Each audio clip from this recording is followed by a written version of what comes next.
আমার অনলাইন স্কুলে সবাইকে স্বাগতম। আমরা এখন নবম দশম শ্রেণীর সাধারণ গণিতের 3.2 বীজগণিতিক রাশি থেকে অনুশীলনের 11 নম্বর অঙ্কটি করব। অঙ্কটি তোমরা এখানে দেখতে পাচ্ছ। এখানে দেওয়া আছে x - 1/x সমান p হলে x³ - 1/x³ এর মান নির্ণয় করো। তাহলে আমরা এখানে সর্বপ্রথম দেওয়া আছে অংশটা তুলে নেব। দেওয়া আছে x - 1/x সমান p। এখন আমরা প্রদত্ত রাশিটা লিখি। প্রদত্ত রাশি হচ্ছে x³ - 1/x³। এখন x³ - 1/x³ a³ - b³ এর সূত্র হয়। a³ - b³ এর যে মান নির্ণয়ের সূত্র বা অনুসিদ্ধান্ত সেটি হচ্ছে x - 1/x whole cube plus 3 into x into 1/x whole into x minus 1/x।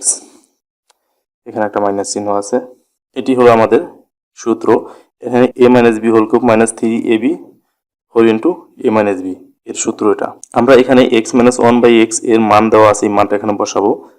এর মান হচ্ছে p। এখানে কিউব ছিল, এই কিউবটা পির উপরে হবে। এখানে প্লাস এই x আর এই x কাটা যায়, এখানে থাকে 3 ইন্টু এখানে এইটুকের মান হচ্ছে p। তাহলে p³ প্লাস এই p এবং 3 গুণ করলে হয় 3p। তাহলে এটা হচ্ছে আমাদের এই অঙ্কটার অ্যান্সার।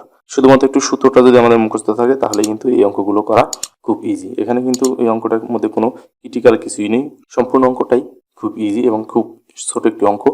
তো আশা করি বুঝতে পেরেছো। এরপর যদি না বুঝে থাকো আমাকে কমেন্ট করে জানাও, আমি সেটি বুঝিয়ে দেওয়ার চেষ্টা করব।